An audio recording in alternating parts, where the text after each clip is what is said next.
इसी के चलते मेरी मम्मी की बाकी की प्रॉब्लम्स भी ठीक हुई है, जैसे कि migraine, hyper acidity, back pain. फिर ये रिजल्ट देखकर मेरी मम्मी ने मुझे और मेरी छोटी बहन को भी डायनोशेक फ्यूल स्टार्ट किया। उससे मेरा 2 मंथ्स में 4 kg वेट गेन हुआ है। ये मेरा रिजल्ट है। और मेरी छोटी सिस्टर ने भी 1 ईयर में 8 kg करीब वेट गेन किया हुआ है। बहुत अच्छा रिजल्ट है हमारे फैमिली का। और इस फैमिली में आके हमें बहुत एनर्जी फील होती है और बहुत पॉजिटिविटी मिलती है हमें इस फैमिली से। मैं आप सबका ज़्यादा समय ना लेते हुए, मैं आप सब लोगों ने अभी बहुत अच्छा सेशन होने जा रहा है अपना, तो आप सब लोग पेन डायरी लेकर बैठिए और सब लोग अपने कैमरा ऑन करिए। मैं इनवाइट करना चाहती हूँ mister Vineet बगाड़े sir. So welcome sir, stage is your. Very good. जलना बुझना बुझ के जलना, मरना जीना मर के जीना, मांगने वाली चीज नहीं है मौका उसका जिसने छीना। गिरना उठना उठ के चलना, चढ़ जा अंबर जीना जीना, याद रहे ये शर्त सफर की, पीछे मुड़ के देख कभी ना। जीत का जुनू है तो हार सोचना क्यों, जब जिंदगी है एक ही, 2 बार सोचना क्यों। मैं परिंदा क्यों बनूं, मुझे आसमां बनना है। मैं एक पन्ना क्यों रहूं, मुझे दास्तां बनना है। मैं परिंदा क्यों बनूं, मुझे आसमां बनना है।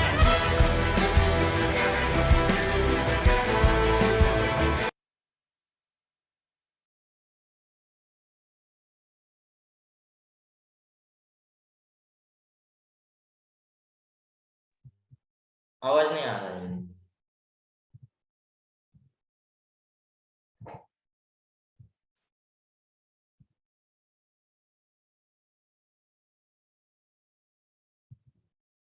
नहीं, अभी भी नहीं आ रहा है।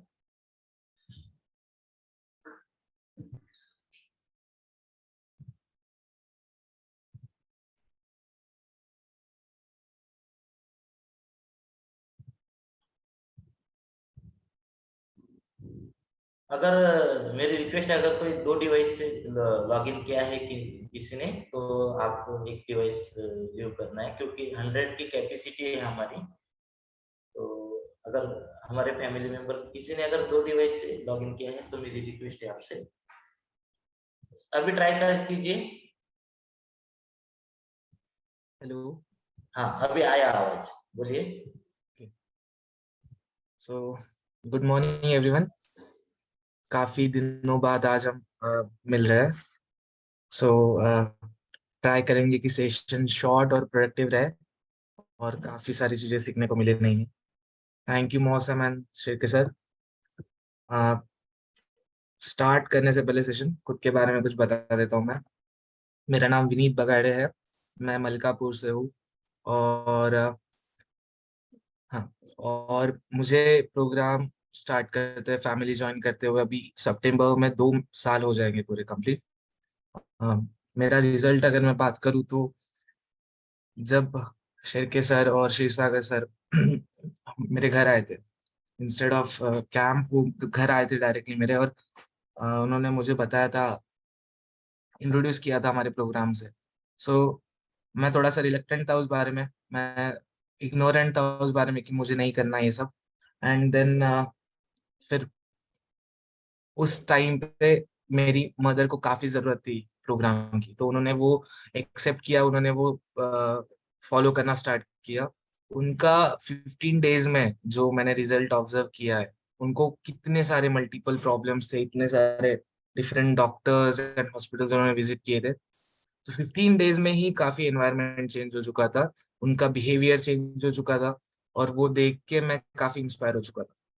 वो देखने के बाद, वो इंस्पिरेशन मिलने के बाद मैंने खुद स्टार्ट किया। मैंने उनसे बोला कि मैं भी स्टार्ट करूंगा। 1 सितंबर को स्टार्ट किया था मैंने। 1 सितंबर से अगले 8.5 महीने में मैंने 35 kg वेट लॉस कर चुका था मैं ऑलरेडी। क्योंकि नेक्स्ट अप्रैल में मुझे कॉलेज जाना था। और कॉलेज मुझे याद है, मैं 25 अप्रैल को कॉलेज पहुंचा था।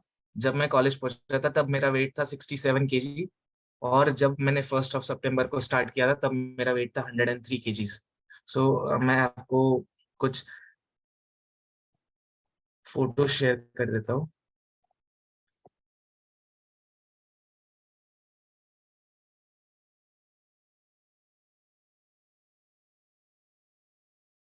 तो जैसा कि आप देख सकते हैं कि मेरे फादर ने, उन्होंने 82 से 72, ये वेट लॉस उन्होंने यहाँ पे उन्होंने इतना वेट लॉस किया है। मेरी मदर ने 17 kgs ओवरऑल वेट लॉस किया है। 57 तक जाके, 57 तक जा चुके हैं मेरे मॉम, और अभी थोड़ा सा वापस वेट गेन हो चुका है। तो देर आर डिफरेंट थिंग्स, हम बात करेंगे उस पर आज। और फिर बाद में जब मेरी बात आती है, मैं 103 का था, 103 105 इस रेंज में रहता था यूजुअली। और फिर देन आई वेंट टू 67। तो ये 35 kgs मैंने 8.5 मंथ्स में, काफी कम समय में अचीव कर लिया था। तो इसके पीछे जो बेसिक रीजन था जो मैं अचीव कर पाया था, उसका मेन रीजन ये एक था कि मैं कंसिस्टेंट रहा। इस पूरी जर्नी में मैं कंसिस्टेंट रहा। अब कंसिस्टेंसी की जब हम बात करते हैं, तो कंसिस्टेंसी मतलब क्या, वाई कंसिस्टेंसी क्या होता है, कि कंसिस्टेंसी मतलब कंटिन्यूटी। कंसिस्टेंसी का मतलब ये नहीं कि आप गलतियां नहीं कर रहे हो, या आप रुक नहीं रहे हो, ब्रेक नहीं ले रहे हो, जब जस्ट करते जा रहे हो, that does not mean consistency. Consistency का मतलब होता है कि इवन इफ अगर आप गलती कर भी लेते हो, अगर आपसे ब्रेक हो भी जाता है, तो आप फिर कब शुरुआत कर रहे हो। आप आपसे अगर गलतियां हो भी जाते हैं तो आप वापस फिर से ट्रैक पे कब आ रहे हो, that is consistent, that is being consistent, right. तो अभी सेशन में 9900, लेट्स से 100 यहाँ पे लोग पार्टिसिपेंट ज्वाइंट है सेशन में। मैं पूछना चाहूंगा कि कितने लोग कॉन्फिडेंस के साथ में बोल सकते हैं कि वो लोग पिछले, जब से उन्होंने प्रोग्राम स्टार्ट किया है तब से अब तक कंसिस्टेंट रहे हैं। कमेंट्स में बस, या फिर हैंड रेस कर दीजिए कि आप कंसिस्टेंट थे जब से आपने प्रोग्राम स्टार्ट किया। कितने लोग कॉन्फिडेंस के साथ में बोल सकते हैं, yes I have been consistent. Okay, there is one. Okay, 2 लोग, 3 लोग।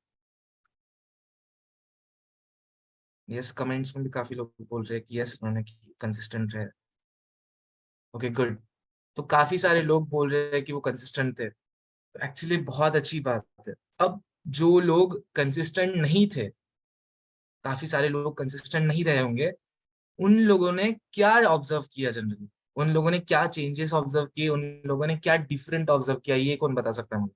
कोई भी कमेंट में बता दीजिए कि आप कंसिस्टेंट ना रहने की वजह से आपको क्या क्या प्रॉब्लम्स हुई। एक सिंपल,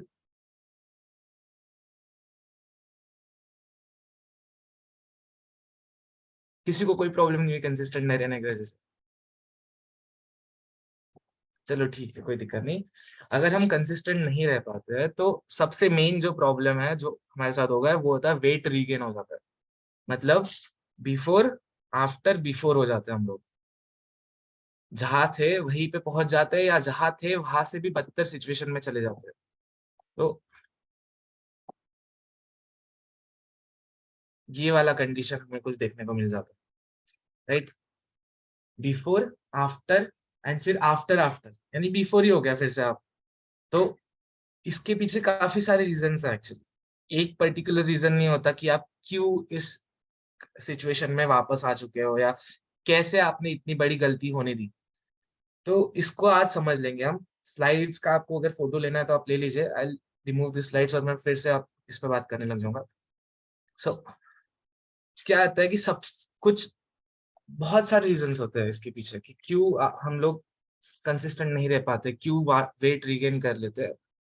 तो जो बहुत इंपॉर्टेंट रीजन है इनमें, जो बहुत कॉमन कॉजेज है, उनको मैं लिस्ट आउट कर चुका हूँ और मैं उनके बारे में बात करूँ। तो सबसे first cause is restrictive diets. Restrictive diets मतलब, हाँ ओके, रिस्ट्रिक्टिव डाइट्स का मतलब क्या हो जाता है कि आप काफी खुद को लिमिटेशंस लगा लेते हो खुद के ऊपर। आप ये नहीं खा सकते, आप वो नहीं खा सकते, खुद ही के ऊपर आप लिमिटेशंस लगा देते हो। या फिर आप ऐसा प्रोग्राम फॉलो करने की कोशिश कर रहे हो, ऐसा प्लान फॉलो करने की कोशिश कर रहे हो जो काफी ज्यादा डिफिकल्ट है आपको फॉलो करने के लिए, and still you are doing it.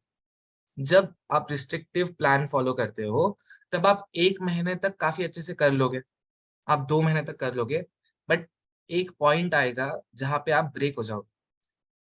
Intensity के साथ में आप वेट तो लॉस कर लोगे इजीली, क्योंकि आप बहुत ही ज्यादा रिस्ट्रिक्ट कर रहे हो खुद को, बहुत ही ज्यादा आपने कॉम्पैक्ट सिचुएशन क्रिएट कर ली जिसमें आप एकदम आपने सारी चीजें छोड़ ही दी है बिल्कुल।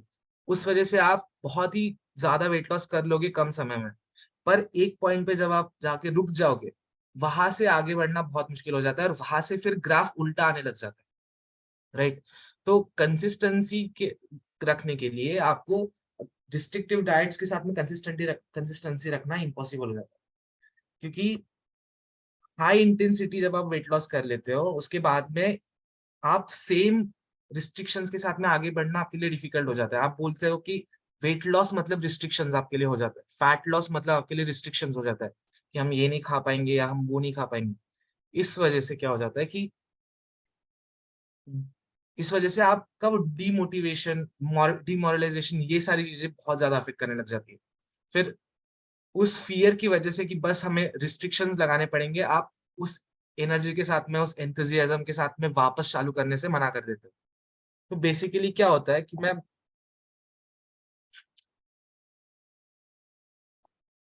प्रॉब्लम शेयर करूँ, तो this is what intensity and consistency, इसके दोनों के अंदर का डिफरेंस जो है ना, ये इस सिंपल इमेज के साथ में मैं एक्सप्लेन कर देता हूँ। मैंने जैसे बोला कि आप काफी ज्यादा रिस्ट्रिक्टिव डाइट्स विनीत, आपका पीपीटी प्ले करो, प्ले नहीं हुआ है। सर अभी भी नहीं दिख रहा है क्या? पीपीटी दिख रहा है लेकिन प्ले नहीं हुआ है आपका PPT. Yes, perfect. Okay sir. So higher intensity, like intensity के साथ में आप वेट लॉस कर लेते हो काफी ज्यादा, but this happens only because of restrictive diets, और ये लॉन्ग टर्म के लिए हेल्दी आइडियल नहीं है, हेल्दी नहीं है। That's why being consistent is important. अब इसके अलावा और क्या क्या चीजें हैं जो हमें ध्यान में रखना जरूरी है? The next thing is wrong mindset. Mindset जो होता है हमारा, वो काफी, मतलब काफी सारे लोग गोल ही नहीं रखते हैं, विजन ही सेट नहीं करते। So having a vision, having a image in your mind, एक क्लियर पिक्चर हमारे दिमाग में होना कि हमें क्या करना है या हमें क्या बनना है, या व्हाट काइंड ऑफ पर्सनालिटी, कैसी पर्सनालिटी हमें बनना है, या हम जब लोगों के बीच में रहेंगे तो किस तरीके से लोग हमें देखेंगे। ये ऐसी इमेजेस, ऐसे विजन्स हमारे अंदर अगर रहते हैं, तभी आपको, आपके पास में वो विल पावर रहती है for being consistent to keep going. आगे बढ़ते रहने के लिए एक ऐसा इमेज, एक ऐसा विजन आपके दिमाग में बिल्कुल बैठा हुआ चाहिए, तभी जाके आप आगे बढ़ पाओगे। अब इसके लिए है ना, गोल सेट कर लेना, यानी इमेज सेट कर लेना, ये बहुत ज्यादा जरूरी है। गोल तो आपने सेट कर लिया, अब इसके अलावा गोल सिर्फ गोल हमें एक चीज नहीं है जो हमें सेट करनी है, उसके बाद में आपको उस गोल के हिसाब से खुद का प्रोग्राम भी बनाना है, खुद का प्लान भी बनाना है। इसके लिए आपको कौन हेल्प करेगा? कोचेस हेल्प करेंगे। You have to make your plan, and the next important thing is आपको उसके ऊपर एक्ट करना है। एक्शन जो है ना, एक्शन में फेलियर के चांसेस सबसे ज्यादा होते हैं। आपने चलो विजन बना लिया, आपने गोल बना लिया, ठीक है, फिर आपने प्लान भी बना लिया कि उस वहां तक कैसे पहुंचने वाले, चलो वो भी बना लिया, पर अभी एक्चुअली में वो प्लान फॉलो करने की जब बात आती है, तो यहाँ पे फेलियर के चांसेस सबसे ज्यादा हाई होते हैं, बिकॉज यहाँ पे आपको एक्चुअली वो चीजें करनी है। आपने वहां पे तो बस हाइपोथेटिकली बना ली वो चीजें, अब एक्चुअली जब करने की बारी आती है तो हम थोड़ा सा बैकफुट पे चले जाते हैं। तो यहाँ पे कंसिस्टेंट रहने के लिए जो जो चीजें हमें करनी पड़ेगी वो हम लिस्ट आउट करेंगे आगे जाके बिल्कुल। द नेक्स्ट थिंग इज कि हम लैक ऑफ सस्टेनेबल हैबिट्स की बात करेंगे हम। Yes, so lack of sustainable habits क्या होता है? सस्टेनेबल यानी रियल, अचीवेबल, है ना, इट्स रियलिस्टिक हैबिट्स जो हम एक्चुअली कर पाए। सस्टेनेबल मतलब हम सस्टेन कर सके। सो ये ऐसी नॉर्मल हैबिट्स हम लैक कर जाते हैं, एकदम बेसिक बेसिक हैबिट्स, और एक्सपेक्टेशंस हमारे काफी ज्यादा अनरियलिस्टिक हो जाते हैं। परफेक्शनिस्ट बनने की कोशिश करते हैं हम लोग। परफेक्शनिस्ट कैसे बनने की कोशिश करते हैं हम लोग सोचने लगते हैं कि हम लोग सोचने लग जाते हैं कि अगर दिन में अगर मैं कोई प्लान फॉलो कर रहा हूँ, कोई प्रोग्राम फॉलो कर रहा हूँ, and by mistake if I do something wrong, मान के चलते हैं घर पे कोई आ गया, आपने चाय पी ली और उस वजह से आप बोल रहे हो कि अभी तो मैंने चाय पी लिया तो मेरा पूरा दिन का ही प्रोग्राम इज ऑफ, मेरा पूरा दिन का ही प्रोग्राम रुइन हो गया, because you are trying to be a perfectionist. तो यहाँ पे ये अप्रोच जो है ना, ये गलत हो जाता है। इस गलत अप्रोच की वजह से आपको काफी ज्यादा प्रॉब्लम होगा कंसिस्टेंट रहने में। अगर आप वापस वापस ऐसी छोटी छोटी मिस्टेक्स पे सब ड्रॉप कर दोगे तो कैसे आप आगे बढ़ पाओगे कंसिस्टेंट। तो ये लैक ऑफ सस्टेनेबल हैबिट से बहुत ज्यादा इंपॉर्टेंट इशू है। उसके बाद में सेल्फ सैबोटेज। सेल्फ सैबोटेज का क्या मतलब होता है, आप जानते हो कि अगर आपको वेट लॉस कंटिन्यूअसली करते रहना है तो आपको कुछ चीजें अवॉइड करनी होगी, कुछ चीजें फॉलो करनी होगी, ये आप जानते हो। बट ये जानते हुए भी आप खुद ही सैबोटेज कर लेते हो उस चीजों को। सैबोटेज मतलब उसके साथ में ही खिलवाड़ कर लिया आपने। आपको पता है कि आप दूध वाली चाय आप शक्कर डाल के बिल्कुल नहीं पी सकते, वो अच्छा नहीं है। इट्स अच्छा नहीं है as in yes you can have, test के लिए आप ले रहे हो, नो प्रॉब्लम। बट आप दिन में 2 बार 3 बार लिए जा रहे हो, इवन व्हेन यू नो कि ये गलत है, तो ये सेल्फ सैबोटेज हो जाता है। यहाँ पे आपको जान के आप आपके प्लान के साथ में आपने छेड़छाड़ कर दी और यहाँ से फिर कंसिस्टेंट रहना बहुत ज्यादा डिफिकल्ट हो जाता है, राइट। उसके आगे जो है वो है बोर्डम।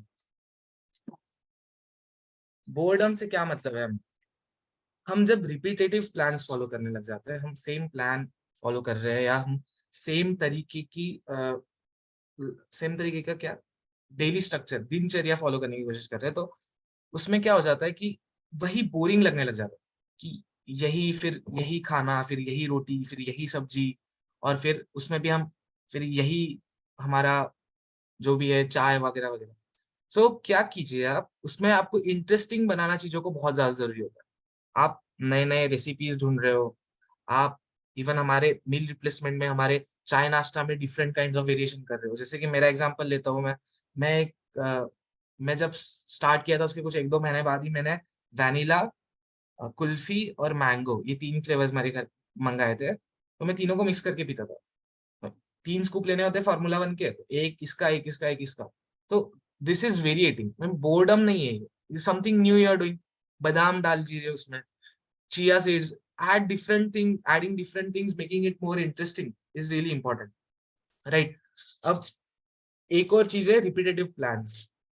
रिपीटेटिव प्लान्स में क्या प्रॉब्लम हो जाता है कि आप मान के चलते हैं कि आप 100 किलो के थे, मान के चलते एक एग्जांपल लेते हैं कि आपका वेट था 100 kgs।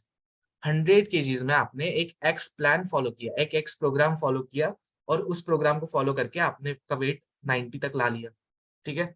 अब 90 पे जब आ गए तो आप still you are following that same programme. अब आपकी कैटेगरी, वेट कैटेगरी चेंज हो गई, तो आपको प्रोग्राम भी तो चेंज करना बहुत जरूरी है ना। फिर क्या हो जाता है कि आप जब सेम प्रोग्राम रिपीटेटिवली फॉलो कर रहे होते हो, तब जो रिजल्ट आपको एक्सपेक्टेड होता है, जिस इंटेंसिटी का रिजल्ट आपको एक्सपेक्टेड होता है कि आप बोलते हो कि हमने तो पहले 10 किलो 2 महीनों में 3 महीने में कर लिए, उसके बाद आप बोलते हो कि मुझे 90 से 80 जाने में बहुत ज्यादा टाइम लग रहा है, तो उसका रीजन ही ये है कि आपका प्लान चेंज करने की जरूरत थी।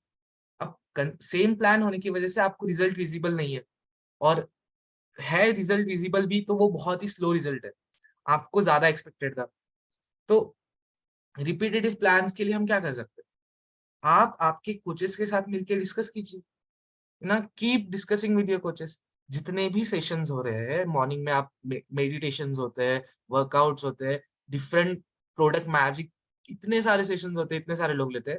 सेशंस को यूटिलाइज करके खुद अपना सेल्फ वेरिएट कीजिए, आपका प्रोग्राम ट्राई कीजिए। जैसे मैंने खुद अपने प्रोग्राम्स में काफी सारे वेरिएशंस किए थे मेरे हिसाब से, पर मैं ये नहीं बोल रहा हूँ कि आप डायरेक्ट वेरिएशन कर लीजिए, आप वेरिएशन कीजिए, कोच के साथ में डिस्कस कीजिए। If they are valid, if they are something that are not harmful, then you can follow it, है ना।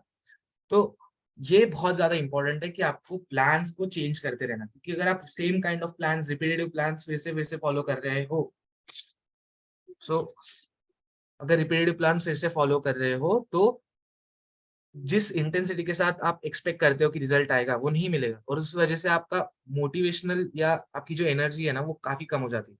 तो कंसिस्टेंट रहने की तो बात हम दूर ही रह जाएगी हमारी, हम यहीं पे डिमोटिवेट हो जाएंगे, राइट। अब इसके लिए जैसा मैंने बोला कि गोल सेट करना है, फिर बाद में प्लान एग्जीक्यूट करना है, and then you have to act on it. ये हमने 3 चीजें हमारे लिए बहुत ज्यादा इंपॉर्टेंट है। इसमें क्या हो जाता है कि जब हम इस जर्नी के थ्रू जा रहे होते, when we are going through this journey, तो काफी सारे लोग हमको ओपिनियन लेके, या फिर लोग हम अपने अपने ओपिनियंस हमारे साथ में शेयर करते हैं, राइट। हम जब इस जर्नी के थ्रू जा रहे होते हैं, हम जब लोगों से मिलते हैं, जब आप जर्नी में हो, आप गोल तक अब तक पहुंचे नहीं हो, और तभी आप जब लोगों से मिल रहे होते हो, तो लोग आपको जज कर लेते हैं कि इतना तो बहुत हो गया, राइट। कुछ बोलेंगे कि इतना तो बहुत ही हो गया, या फिर ये तो बहुत ही ज्यादा कर लिया आपने वेट लॉस। कुछ बोलेंगे कि इतना तो चाहिए ही, इतना तो फैट चाहिए। सब काफी बार सुना होगा आपने, लोग बोलते हैं कि अरे इतना फैट तो चाहिए ही होता है, इतना तो पेट सबका ही होता है ना। लोग ऑब्वियसली, आप सब आपने सबने सुना होगा ये कि अरे इतना तो चाहिए, ये तो सब हेल्दी है। कुछ कुछ बोलेंगे कि अरे बहुत ज्यादा हो गया, ये क्या हो गया, है ना, क्योंकि इनको आदत नहीं है ना देखने की आपको। अब बोलेंगे कि अरे कैसा दिख रहा है तू, अजीब दिख रहा है तू, अच्छा नहीं दिख रहा है तू। ये एक बेसिक ही होता है, पर आप तब जर्नी में हो, आप तब तक गोल पे पहुंचे नहीं हो, इसीलिए वो लोग इस तरीके से जज कर रहे हैं।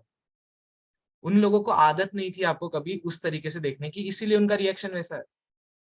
जब आप गोल पे पहुंचोगे और उनका हैबिट हो जाएगी, तब वो अप्रिशिएट करेंगे आपको कि एक्चुअली इसने कुछ अचीव किया है, इसने करके दिखाया है, देखो। सो उसके लिए टाइम लगेगा, बट इस लोगों के ओपिनियन में आके अगर आप खुद को ये कर लेते हो ना, अगर उससे थोड़ा सा भी आप अफेक्ट हो जाते हो, तो बहुत ज्यादा प्रॉब्लमेटिक है। इससे 2 अलग अलग चीजें हो सकती है एक्चुअली। फर्स्ट, कि आप सही में सोचने लगो कि यार ये सही बोल रहे लोग, क्या मैं सही में हो, काफी है इतना है, मैं छोड़ देता हूँ, काफी हो गया, जरूरत नहीं है, या ज्यादा हो गया, अब मैं छोड़ देता हूँ, मैं करूंगा नहीं। ये एक है। दूसरा ये है कि आप, हो सकता है कि आप ओवर कॉन्फिडेंस में चले जाओ। अब ओवर कॉन्फिडेंस कैसे, मतलब आप मान के चलते कि आपने एक पर्टिकुलर आप मान के चलते कि आपने एक पर्टिकुलर गोल सेट किया हुआ था। उस गोल से आप थोड़ा सा ही पीछे रह गए, थोड़ा सा ही, मतलब पहुंचने वाले थे या पहुंच चुके थे। वहां तक जाने के बाद में आप काफी ज्यादा ओवर कॉन्फिडेंस में आ गए कि अरे देखो मैंने तो कर लिया, मैं तो बहुत ही ज्यादा फिट हो गया, अब तो जरूरत नहीं है मुझे, अब मैं कुछ भी खा सकता हूँ, मैं कुछ भी कर सकता हूँ, और मेंटेन तो मैं इजी कर लूंगा। और क्या, मुझे तो किसी की जरूरत नहीं, ना मुझे न्यूट्रिशन की जरूरत है, ना मुझे वर्कआउट की जरूरत है, मैं अपने आप ही बहुत ही फिट हो जाता हूँ। तो ये ओवर कॉन्फिडेंस है ना, इस वजह से सब खत्म हो सकते हैं। आप ओवर कॉन्फिडेंस में अगर आ गए, 101% आप वेट रिगेन करने वाले हो। The moment you regain your weight, आप गिल्ट में चले जाओगे, आप रिग्रेट करने लगोगे आपके डिसीजंस को, क्योंकि आप ऑलरेडी एक बेटर स्टेज पे थे, आप ऑलरेडी आपके आइडियल स्टेज पे थे। वहां से आपने अपने हाथों से ये सब होने दिया, राइट। सो यहाँ पे इस वजह से जो गिल्ट फील होता है ना, जो रिग्रेट फील होता है ना, वो बहुत ही हॉरिबल होता है। फिर यहाँ पे आने के बाद में वापस यहाँ से वापस रिस्टार्ट करना और वापस आइडियल पोजीशन पे जाना, ये माइंड के लिए बहुत ही ज्यादा हेक्टिक है। आप जिस इतने गिल्ट और रिग्रेट की वजह से जो जितना डाउन फील करने लग जाते हो ना, आप उतने इंतजियास्टिक नहीं रह पाते हो, उतनी एनर्जी लेवल नहीं रह पाती आपकी कि आप बोलोगे कि चलो वापस करते हैं। कर सकते हो, पॉसिबल है, बट बहुत ज्यादा डिफिकल्ट है, राइट। अब ये बात हमेशा ध्यान रखना बहुत जरूरी है कि you can always be better, you can always look better. हमेशा जब भी आपको ऐसा फीलिंग आता है कि अरे बहुत हो गया, बहुत सही लग रहा हूं मैं, हमेशा ध्यान रखना आप इससे बेहतर लग सकते हो, इससे बेहतर दिख सकते हो। हमेशा याद रखना, always you can be better. So if you remember this thing ना, ये एक ही लाइन है कि you can always be better, you can always look better. ये एक ही लाइन अगर आपने ध्यान में रखी ना, ये ओवर कॉन्फिडेंस वगैरह आपको प्रॉब्लम, ये सारी प्रॉब्लम्स नहीं होगी, क्योंकि no one is perfect. Even जो बॉडी बिल्डर्स है, जो ओलंपिया वगैरह में पार्ट लेते हैं, जैसे शिवम है अभी ओलंपिया, वो खुद बोलता है कि मुझे बॉडी डिस्फोरिया है, उसको बॉडी डिस्फोरिया, मतलब उसको अभी भी लगता है कि मैं परफेक्ट नहीं हूँ, जबकि वो बंदा मेडल है उसके पास में, gold medal. He has been winning it for last 5 consecutive years, और उसे उसे बॉडी डिस्फोरिया है। इमेजिन कि वो लोग, अगर बॉडी डिस्फोरिया है उनको, कि वो लोग सोचते हैं कि हम, वो लोग परफेक्ट नहीं है, तो वी शुडंट नो, हम तो कहीं भी नहीं है। सो ये हमेशा ध्यान रखना, you can always be better. तो गिल्ट और रिग्रेट में आ जाने से वजह से क्या हो जाता है कि फिर वही नहीं कर पाते उतने एनर्जी के साथ में, पर ये ध्यान में रखना बहुत जरूरी होता है कि अगर even if you fail, even if गलतियां हो जाती है, आपको वापस कब आ रहे हो वो ज्यादा इंपॉर्टेंट। जैसा कि मैंने स्टार्ट किया था कि कंसिस्टेंसी का मतलब ये नहीं होता कि आप कंटिन्यूअसली करते जा रहे हो विदाउट ब्रेक।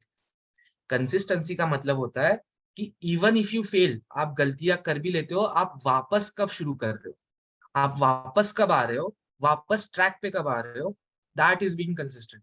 ठीक है, तो वो करना बहुत ज्यादा इंपॉर्टेंट है। फॉर एग्जाम्पल अभी मेरे क्लोज हैं कुछ लोग जो काफी ज्यादा ट्रैक से डेविएट हो गए थे, but they have now started, वो वापस ट्रैक पे आ गए।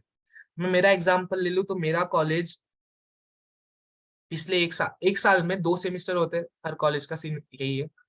मेरे कॉलेज ने एक साल में 3 सेमिस्टर ले लिए। जुलाई 2022 से लेके 2023 तक 3 सेमिस्टर हम लोगों ने खत्म किए। इस पीरियड में हम लोग इतना हेक्टिक एनवायरनमेंट में थे, इतना केओटिक एनवायरनमेंट था हमारा वो, कि उन लोगों के पास इतना भी समय नहीं था कि वो एक एग्जाम के लिए एक और दिन दे, इसीलिए वो लोग एक दिन में 2-2 एग्जाम्स कंडक्ट कराते थे हम। तो उस पीरियड में मैं 1 घंटा 2 घंटा मुश्किल से सोता था, दिन में 1 घंटा 2 घंटा वॉज माई मैक्स।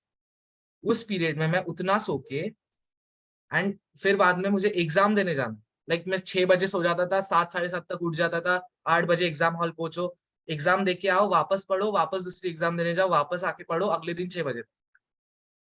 अब इस पीरियड में मैं कैसे एक्सपेक्ट कर सकता है कोई कि मैं प्रॉपर प्लान फॉलो कर सकूं या प्रॉपर प्रोग्राम फॉलो कर सकूं या मैं वर्कआउट कर पाऊं? पॉसिबल ही नहीं था। पर मेरे पास न्यूट्रिशन था। सो उस टाइम पे मेरे पास न्यूट्रिशन होने की वजह से, उस टाइम पे मेरे पास अपना चाय नाश्ता होने की वजह से मैं उस पीरियड से, उस सिचुएशन से बाहर निकल पाया। भले ही मैं 1-1.5 घंटा ही सो लेता था, पर मैं न्यूट्रिशन की वजह से थोड़ा बहुत स्टेबल तो रह लेता था, राइट। पर उस टाइम पे मैं मेरा प्रोग्राम फॉलो नहीं कर पाया। मैं ये तब नहीं सोचता था कि अरे कुरकुरे कुरकुरे भी खा लेते थे हम लोग, रात में मैगी खा लिए, सैंडविचेस खा लिए, कुछ भी खा लिया, डाइट वॉज अनरिस्ट्रिक्टिव, कुछ भी गलत चीजें हो रही थी। उस वजह से क्या हुआ कि ये ब्रेक हो गया, ये गलतियां हो गई। अब ये एक्सक्यूज है, रीजन है डिफरेंट, वॉट एवर, बट अब मैं घर पे आ चुका हूँ। घर पे आके मुझे 4 दिन हो गए, आई एम बैक। मैंने जैसा बोला कि वापस आना बहुत जरूरी है ना, मैं वापस आ गया। ट्रैक पे आने में मेरे को एक हफ्ता लगता है वापस फॉर्म में आने में। एक बार मैं फॉर्म में आ गया तो there is hardly anything that can stop me. और मेरे अराउंड जो लोग हैं, सीनियर लोग, वो जानते हैं कि रिस्ट्रिक्शंस की बात अगर करें तो चैलेंज ही नहीं। तो एक हफ्ते में मैं I will be back in form. मैं 4 दिन से वर्कआउट किए जा रहा हूँ।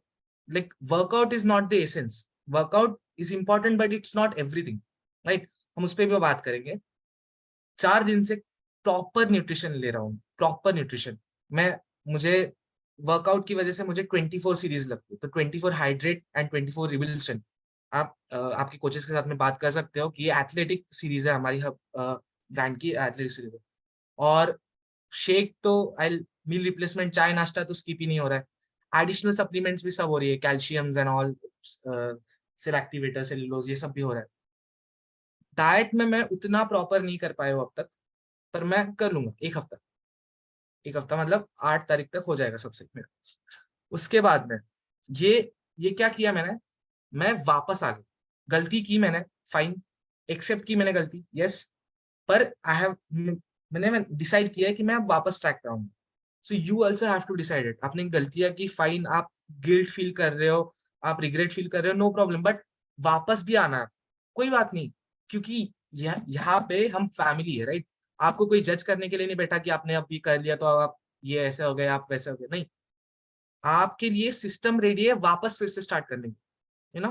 काफी सारे सीनियर कोचेस है जिनको सही में जरूरत है ये करने की, and they will start. I know, because there is a family for it. हमारे पास सिस्टम है इसके लिए रेडी पूरा, ओके। इसके बाद जो एक कंसेप्ट है ना रेस्ट डे का, मैं स्लाइड शेयर नहीं कर रहा हूँ क्योंकि मुझे वापस बंद चालू करनी पड़ेगी। पर कोई बात नहीं, हम एंड में एक बार में स्लाइड दिखा देंगे, देख लो मुझे थोड़ा सा, ठीक है। तो रेस्ट डे जो है ना, ये कंसेप्ट के बारे में बात कर लेते थोड़ा सा। तो रेस्ट डे, चीट डे, ये जो है ना, ये चीजें ये बहुत ज्यादा गलत इंटरप्रेट कर ली गई है। इसका मतलब कुछ और ही था, इंटरप्रिटेशन कुछ और ही कर लिया लोगों ने। लोगों को लगता है कि रेस्ट डे के दिन वो लोग कुछ भी खा सकते हैं, वो लोग कुछ भी कर सकते हैं। ऐसा लोगों का एक बेसिक कंसेप्ट है रेस्ट डे का मतलब क्या होता है। रेस्ट डे का मतलब होता है कि आप थ्रू आउट द वीक आपने जो भी प्लान फॉलो किया वर्कआउट का, एक्सरसाइज का, उसको उस दिन नहीं करना है बस, पर उस दिन आपको न्यूट्रिशन लेना ही है, उस दिन आपको प्रॉपर प्रोग्राम फॉलो करना ही है, और वर्कआउट में भी स्ट्रेचिंग, योगाज, लाइट एक्सरसाइजेस करनी है। रेस्ट डे का बेसिक कंसेप्ट ये था कि आपको वो था कि भाई वो रिकवरी पीरियड, आपके मसल्स को, आपकी बॉडी को एक रिकवरी पीरियड देने का एक बेसिक आइडिया था, बेसिक कंसेप्ट था।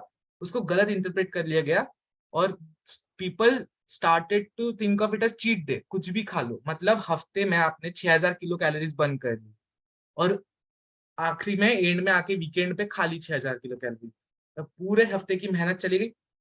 अब मंडे पे आप चढ़ गए स्केल पे, वजन करने चढ़ गए, मंडे देख लिया अरे बढ़ गया, डिमोटिवेट, खत्म। तो ये जो एक रेस डे है ये कंप्लीट आपका वीक आपको रुइन कर रहा है पूरा। मतलब इतनी मेहनत चलेगी। बेसिक समझा देता हूँ मैं आपको कि 7100 किलो कैलोरीज मतलब 1 kg। 7100 किलो कैलोरीज मतलब 1 kg। अब इमेजिन कर लेते हैं आपने महीने में, हफ्ते में 1 किलो कम कर लिया था, संडे के दिन आके या किसी भी रेस्ट डे पे आपने खा लिया, मंडे पे चढ़ गए स्केल पे, आप डिमोटिवेट हो जाओगे। फिर वही गिल्ट कि एक दिन बस, मतलब पूरा हफ्ता आपने प्रॉपर फॉलो किया और बस एक दिन में आपने पूरा वो डिस्ट्रॉय कर दिया, आपकी पूरी मेहनत। तो फिर वही गिल्ट, वही सब रिग्रेट, एंड फिर वही वापस स्टार्ट करना, वो बहुत ज्यादा हेक्टिक है। लोग यहाँ पे ड्रॉप कर देते हैं, मतलब एक पॉइंट के बाद लोग बोलते हैं कि बहुत हो गया, अब नहीं होना मुझसे। फिर ये ऐसा अगर माइंडसेट रहा तो कैसे कंसिस्टेंट रह पाएंगे हम लोग। अब इस वजह से हम लोग इसके ऊपर भी थोड़ा सा वेरिएट करने की कोशिश करेंगे कि रेस्ट डे का मतलब आप सिंपल समझ लीजिए। मैं आपको स्लाइड दिखा देता हूँ, स्लाइड का फोटो खींच लीजिए, आपकी रेस्ट डे का मतलब क्या होता है, फॉलो कीजिएगा उसको बस।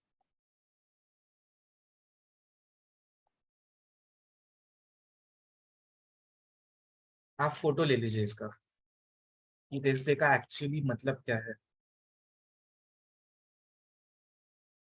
ले लिया सबने, लिख लीजिए, फोटो ले लीजिए, वॉट एवर। मैं स्लाइड हटा देता हूँ, राइट, ओके, फाइन। अब मैं जानना चाहता हूँ कि 5 पिलर्स के बारे में कितने लोग जानते हैं। 5 पिलर्स हैंड रेस कीजिए। अच्छा चलो, चैट में फटाफट 5 पिलर्स डाल कौन देगा, सबसे पहले कौन डालता है 5 पिलर्स फटाफट चैट में।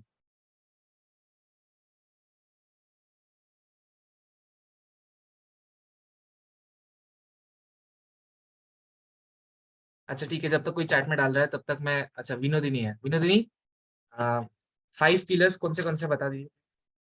यस, एक होता है proper water intake, then water intake, yes. Proper हमारा न्यूट्रिशन होना चाहिए, हम्म और उसमें से 20% हमें जो एक्सरसाइज होती है वो भी होना चाहिए, हम्म और देन हमारा पॉजिटिव माइंडसेट।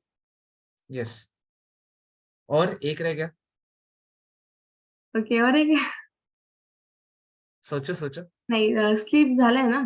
नाही नाही, स्लीप नाही झालं, बरं ठीक आहे चला, आलं स्लीप आलं, छान, ओके, थँक्यू विनोदिनी। तर ओके, अब 5 पिलर्स हमने जान लिए। अभी 5 पिलर्स पे बात नहीं करेंगे, मैंने बस पूछ लिया आप लोगों से, आगे बात करते हैं। अभी पहले डिसिप्लिन पे बात करते हैं हम कि yes, okay, thank you everyone, बहुत ही चैट में भी काफी लोगों ने डाला है, थैंक यू। सो डिसिप्लिन पे बात करते हैं हम पहले।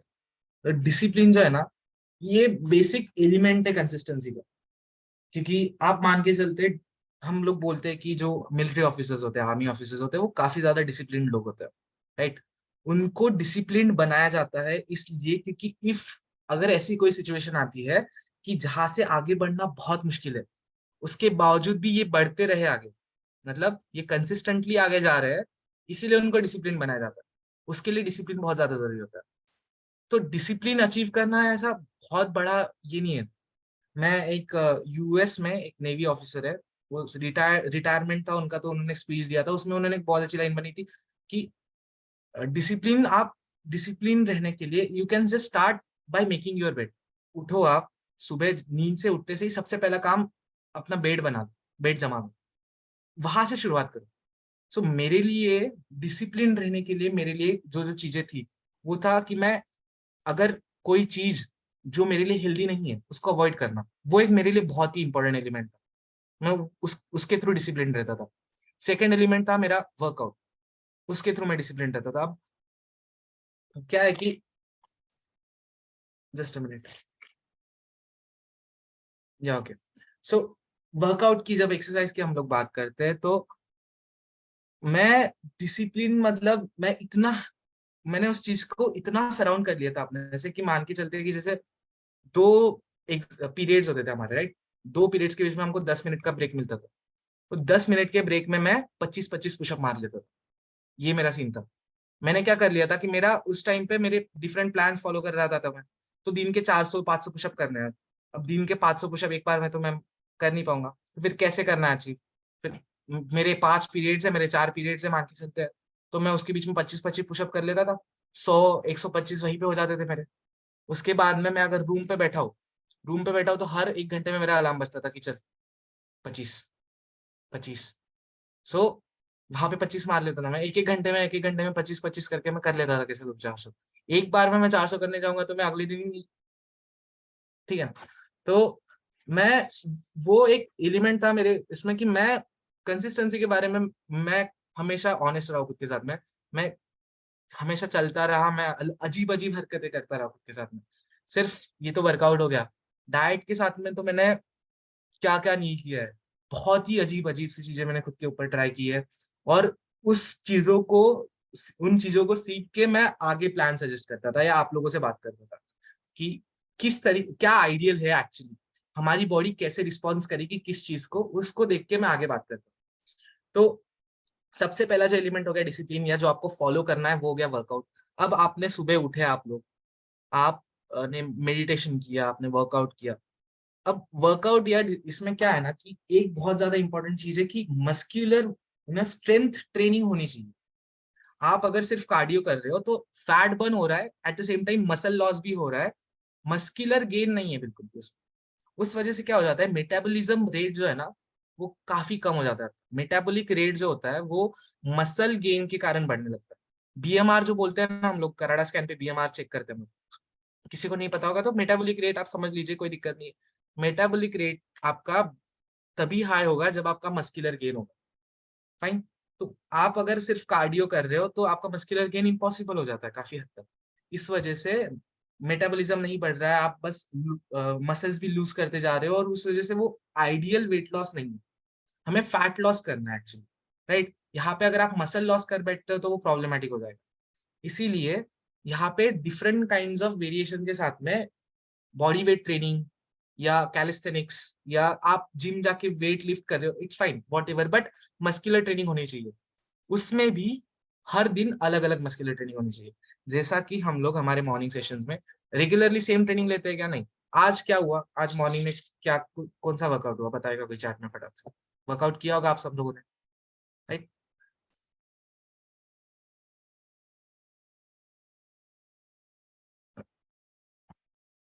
Partner workout, okay. Partner workout मतलब उसमें कार्डियो वगैरह होता है क्या? ओके, तो ठीक है, पार्टनर वर्कआउट हुआ। शायद किसी दिन अपर बॉडी, किसी दिन lower body, different kind of cardio. ये सारी डिफरेंट डिफरेंट आप चीजें कर रहे हो। इसका रीजन यही होता है कि अगर आप रेगुलर वर्कआउट रोज फॉलो करते हो, बॉडी हैबिचुअल हो जाती है। बॉडी के लिए वो एक डेली थिंग हो जाती है, बॉडी उसको कुछ अलग नहीं समझती है। तो उस पीरियड में कैलोरी बर्निंग जो होती है ना वो बहुत कम होती है, अगर आप रोज एक ही चीज कर रहे हो तो। रोज अगर कुछ अलग अलग कर रहे हो तो ही बॉडी का कैलोरी बर्न एक्चुअली हो रहा है, right. And this same applies for plans also. Programme भी अगर आप रेगुलरली सेम फॉलो कर रहे हो तो वो भी प्रॉब्लमेटिक है, जैसा मैंने बताया आपको। तो ये 2 चीजें आपको ध्यान में रखना बहुत जरूरी है। अब कंसिस्टेंसी की हमने बात की, कितने लोग इस हफ्ते में रेगुलरली उन्होंने वर्कआउट किया? चलो रेज हैंड रेज कीजिए। इस हफ्ते में रेस डे छोड़ दिया, एक जो भी रेस डे था उसको छोड़ दिया, तो बाकी सारे दिन आपने वर्कआउट किया। हैंड रेज या फिर चैट में जैसा आपको।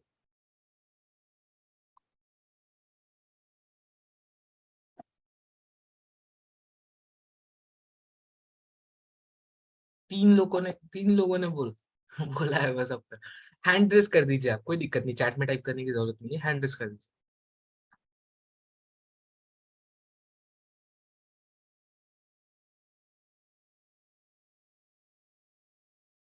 5 लोग, 4 लोग चैट में और यहाँ पे 2, अच्छा चलो ठीक है 6 लोग, 6 लोग 100 में से 6 लोग बोल रहे हैं कि हमने हफ्ते में रेगुलरली वर्कआउट किया। मैं थोड़ा सा डिसअपॉइंटेड हूँ पर ठीक है। 1 2 3 4, अच्छा चलो और 2 हाथ खड़े हो गए, ठीक। अच्छा उनमें से तो एक ने हैंड रेस किया और एक ने चैट किया, तो उन्हीं के नहीं, ठीक है। चलो ओवरऑल मान के चलते कि 10%, 100 में से 10 लोग बोल रहे कि हमने इस हफ्ते में रेगुलरली वर्कआउट किया। मतलब क्या ये परसेंटेज ही क्या है, मैं तो अभी हफ्ते से आगे मैं महीने तक जाने वाला था, यहीं पे खत्म हो गया मेरा तो। मैं पूछने वाला था कि चलो फिर 2 हफ्ते में कितनों ने किया, मैं महीने में कितनों ने किया, पर ठीक है कोई दिक्कत नहीं। चलो तो ये बहुत ही बुरी बात है एक्चुअली, आप इतने कम लोग आप बोल रहे हो कि आपने हफ्ते में रेगुलरली वर्कआउट नहीं कर पाया। आप तो एक्चुअली ये यहाँ पे कंसिस्टेंसी बहुत ज्यादा, क्योंकि डिसिप्लिन है ना वो। अगर आप सुबह उठ के वर्कआउट कर रहे हो तो ये एक स्टेप आपने कर लिया ना पार, आप सुबह उठ के मेडिटेट कर रहे हो, आपने अफ्रेश ले लिया, आपने मेथी बादाम खा लिए, आपने वर्कआउट कर लिया, ये एक स्टेप आपने खत्म कर दिया दिन का, फिर अगले स्टेप पे जाओगे ना। क्या होता है ना कि आप जब डायरेक्टली सेकंड स्टेप पे जाते हैं ना, तो फर्स्ट स्टेप वो रिग्रेट रहता है कि अरे वो किया ही नहीं हम लोगों ने। कोई दिक्कत नहीं, आप हैंड लो कर लीजिए, मैं कर देता हूँ। Okay okay. अब डिसिप्लिन के बाद में जैसे हमने एक्सरसाइज कर लिया, अब उसके बाद में क्या क्या चीजें, जैसे मैंने पूछा था आपसे कि 5 पिलर्स, तो 5 पिलर्स के हम लोग बात कर लेंगे। मैं सेम ऑर्डर में नहीं जा रहा हूँ, 5 पिलर्स के बीच में रैंडमली बताते जाऊंगा, आप समझ लीजिए, ठीक है। अब नेक्स्ट चीज है प्रोटीन। अब प्रोटीन बहुत ज्यादा खाना या प्रोटीन आइडियली खाना क्यों जरूरी है? क्योंकि प्रोटीन जो है वो एक सेंस ऑफ फुलनेस देता है हमको, वो हमारा एपेटाइट लोअर करता है। कैसे करता है प्रोटीन? हमारे बॉडी को फूड के फॉर्म में प्रोटीन रिक्वायर्ड होता है, फाइन। मस्कुलर ग्रोथ के लिए प्रोटीन लगता है, मसल रिकवरी के लिए प्रोटीन लगता है, हर एक चीज के लिए प्रोटीन लगता है। अब जब सब में प्रोटीन रिक्वायर्ड है, मान के चलते कि आपने 10 गुलाब जामुन खा लिया, आप कहीं गए, आपने 10 गुलाब जामुन खा लिए, आपका पेट बहुत भर गया, पर कुछ देर बाद आप फिर डिमांड करोगे कि नहीं मुझे और भूख लगी। इसका रीजन ये था कि आपकी बॉडी को चाहिए था प्रोटीन, आपने दे दिया उसको गुलाब जामुन, बॉडी बोलती कि मुझे तो और भूख लगी है, क्योंकि बॉडी को आप प्रोटीन ही नहीं दे रहे हो। फिर वो और मांगता है, फिर आप और कुछ गलत खा लेते हो, फिर वही वापस, क्योंकि आप उसको प्रोटीन नहीं दे रहे हो ना। आप उसको प्रोटीन दे दो, वो मांगेगा ही नहीं वापस, सिंपल लॉजिक है उसका। तो अब प्रोटीन क्यों, यही एक सीन है कि प्रोटीन इसी वजह से आपका एपेटाइट लोअर कर देता है, सेंस ऑफ फुलनेस देता है, मसल रिकवरी, मसल ग्रोथ, और सबसे इंपॉर्टेंट मतलब फटीग जो होता है ना, आप वर्कआउट करने के बाद में जो रिकवरी, जैसे मैंने बोला ग्रोथ या फिर फटीग जो होता है, उसमें से आपको रिलीफ हो जाता है हमेशा के लिए। आपको पेन वगैरह ये सारी चीजें बहुत ही मिनिमम हो जाती है जब आप प्रॉपर प्रोटीन इंटेक ले रहे हो। अब कोई भी आप में से कोई भी एक उनके वेट कैटेगरी के हिसाब से मुझे बता दो कि कितना ग्राम प्रोटीन लगता है उनको। चलो उससे पहले सर शेर के सर कितना टाइम है सर अपने पास? है ना, कोई दिक्कत नहीं। तो कोई भी एक मुझे बता दो उनके वेट कैटेगरी के हिसाब से कितना प्रोटीन लगता है। चलो हैंड रेस कर दो, अपना वेट बता दीजिए। Yes sir. Okay, hello sir. हाँ sir, good morning sir. Good मेरा मॉर्निंग वेट सर। अभी 70 किलो है, तो मुझे 70 ग्राम प्रोटीन लगता है सर दिन ओके भर। ओके सर, तो ये केस कब हुआ सर कि जब आप वर्कआउट नहीं कर रहे हो, राइट? यस तब आपको 70 ग्राम प्रोटीन लगता है। सर मान के चलते कि आप रोज रेगुलर बेसिस पे वर्कआउट कर रहे हो, आप प्रॉपर प्लान फॉलो कर रहे हो, तो सर कितना प्रोटीन लगेगा, कितना ग्राम? सर, मेरे वेट के हिसाब से लगेगा ना सर मुझे। हाँ एक्चुअली क्या होता है ना कि मैं बता देता हूँ। थैंक यू सर, आपने रिप्लाई ओके। किया, कोई और कर नहीं रहा। Thank you. मैं बता देता हूँ इसमें क्या है कि, जस्ट अ मिनट।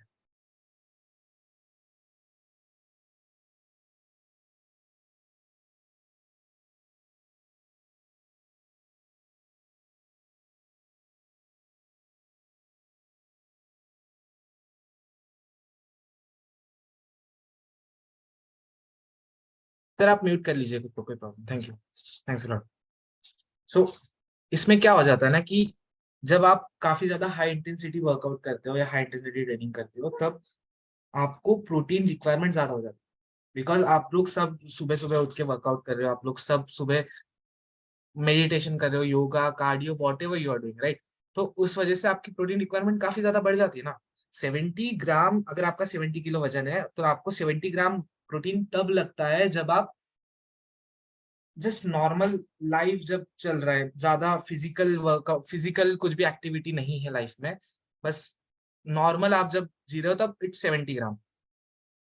पर अगर आप वर्कआउट कर रहे हो एडिशनल, राइट, तो वो एक चीज है, वो एडिशनल कर रहे हो तो आपको एडिशनल प्रोटीन रिक्वायर्ड होता है। मैं बता देता हूँ मेरी वेट कैटेगरी के हिसाब से, मेरा वेट है 70, राइट, मेरा वेट अभी 72 71 इस रेंज में है। उस कैटेगरी से हिसाब से मुझे जितना मैं वर्कआउट करता हूँ उस हिसाब से मुझे 140 टू 150 ग्राम प्रोटीन लगता है, क्योंकि मैं उतना करता हूँ। सबको उतना लगता है ऐसा नहीं है। हर 70 ग्राम में कैटेगरी वाले में जो जो आते हैं उन सबको ही 140 टू 150 ग्राम प्रोटीन लगता है, ऐसा नहीं। आपको ये समझना बहुत जरूरी है कि आप कितने इंटेंसिटी के साथ वर्कआउट कर रहे हैं या कितना आपका फिजिकल एक्टिविटी है दिन भर में, उस हिसाब से आपको प्रोटीन चाहिए, राइट। तो मेरे लिए 140 है। आप अपना अपना जान लो, क्योंकि बहुत जरूरी है। आपको अगर पता ही नहीं होगा कि आपको कितना चाहिए तो आप कैसे प्रॉपर प्रोग्राम फॉलो कर पाओगे, कैसे प्रॉपर प्लान बना पाओगे खुद का। तो उसके लिए वो जान लेना बहुत ज्यादा जरूरी है। एक और चीज मैं पूछना चाहूंगा, मैं आपको बहुत सवाल पूछ रहा हूँ आज, पर ठीक है। तो सवाल ये है कि एक मील में कितना ग्राम प्रोटीन लगता है, कितना ग्राम प्रोटीन आइडियल है? चैट में बता दो, एक मील में कितना ग्राम प्रोटीन जाना चाहिए, मतलब लंच में, डिनर में, वॉट एवर, ब्रेकफास्ट में कितना ग्राम प्रोटीन जाना चाहिए?